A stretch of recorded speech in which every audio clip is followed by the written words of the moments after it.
میں اگر میں کسی کے لیے بات کر رہی ہوں تو میں اس 80 سالہ بوڑھی ماں کے لیے بات کر رہی ہوں جس کو اپنے لیے گھر سے نکلنے کے لیے گرفتار کر لیا گیا۔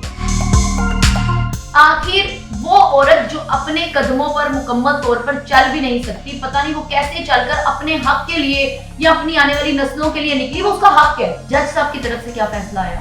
جسمانی ریمانڈ میں اس کو گرفتار کر لیا گیا، اس کو دوبارہ جیل کی سلاخوں کے پیچھے ڈال دیا گیا۔ بسم اللہ الرحمن الرحیم، السلام علیکم، میں ہوں مہک میر، آپ دیکھ رہے ہیں ڈی نیٹ ورک۔ مملکت پاکستان ہے، عوام کی حکومت، عوام کے لیے، عوام کے ذریعے۔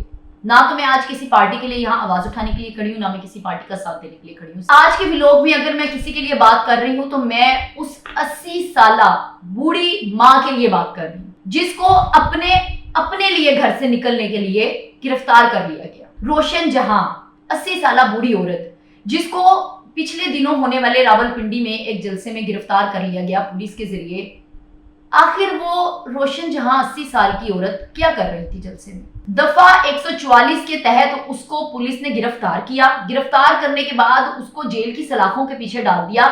آخر وہ عورت جو اپنے قدموں پر مکمل طور پر چل بھی نہیں سکتی، پتہ نہیں وہ کیسے چل کر اپنے حق کے لیے یا اپنی آنے والی نسلوں کے لیے نکلی، وہ اس کا حق ہے۔ نہ تو یہاں کوئی عمران خان کی بات ہو رہی ہے، نہ نون لیگ کی بات ہو رہی ہے، نہ پیپلز پارٹی کی بات ہو رہی ہے، نہ جماعت اسلامی کی بات ہو رہی ہے۔ یہاں پر صرف بات ہو رہی ہے میرے، آپ کے اور فرد واحد کے حق کی بات ہو رہی ہے۔ ہم نکل سکتے ہیں اپنے حق کے لیے، کسی بھی پارٹی کے لیے، اپنے لیے۔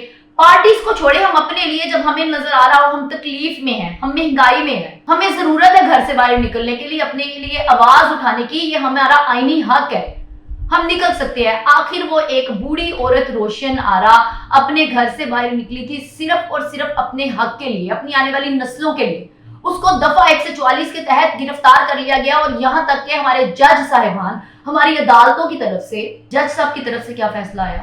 جسمانی ریمانڈ میں اس کو گرفتار کر لیا گیا، اس کو دوبارہ جیل کی سلاخوں کے پیچھے ڈال دیا گیا۔ کیا اس ملک میں رہتے ہوئے ہمارا اتنا سا بھی حق نہیں ہے؟ مجھے بتائیں وہ 80 سالہ خاتون اپنے ساتھ کیا لے کر آئی تھی؟ وہ کیا اکھاڑنے لگی تھی آپ کا کہ آپ ہٹے کٹے نوجوان، یہ پولیس والوں کی اپنی حرکتیں کیا ہیں؟ ان کے کٹھے چھٹے کھل رہے ہیں نا آج کل، آئے دن ان کی کوئی نہ کوئی سٹوری سامنے آ رہی ہے، آئے دن کوئی نہ کوئی نیا انہوں نے کام ڈالا ہوتا ہے، نیا کوئی واقعہ ان کا نظر آ رہا ہوتا ہے۔ اور ایک یہ بوڑھی عورت جس کو یہ جلسے سے اٹھا کے 80 سالہ قدموں پر نہیں چل پا رہی پروپر، اس کو یہ گرفتار کر لیتے ہیں۔ مجھے بتائیں وہ اس جلسے میں آخر کیا اکھاڑنے والی تھی؟ کیا آپ جواب دے سکتے ہیں؟ اور جسمانی ریمانڈ پر آپ اس کو جو ہے سلاخوں کے پیچھے ڈال دیتے ہیں۔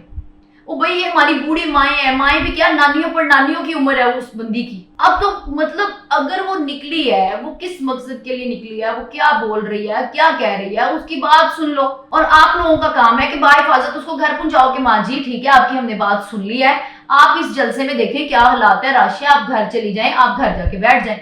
یہ کام ہے محافظوں کا کہ اگر ایسا کوئی انتشار، اگر آپ کو لگ رہا ہے کہ جی یہ لوگ انتشار پھیلا رہے ہیں، یہ لوگ الٹا کام کر رہے ہیں، یا مار کٹائی ہو رہی ہے، یہ ملک کے حالات خراب ہو رہے ہیں، تو آپ لوگ ایسے افراد کو پروٹیکٹ کرنے کے لیے چھوٹے سے لفظ بول کر ان کو گھروں میں واپس بھیج دیں۔ بہت سے طریقہ کار ہوتے ہیں چیزوں کو ختم کرنے کے لیے، نہ کہ آپ لوگ جسمانی ریمانڈ پر ایک 80 سالہ بوڑھی عورت کو جو ہے پتہ نہیں اس نے اپنے ساتھ کیا وہ لے آئی تھی، جس کو آپ اٹھا کر جیل کی سلاخوں کے پیچھے بند کر دیتے ہیں۔ افسوس ہو رہا ہے، مجھے دکھ ہو رہا ہے اپنی پولیس پہ، اپنی فورسز پہ، اور اپنے جج صاحبان پہ، اپنی عدالتوں پہ، کہ بھئی ایسے لوگوں کو تو بخش دیں، ان کو تو چھوڑ دیں۔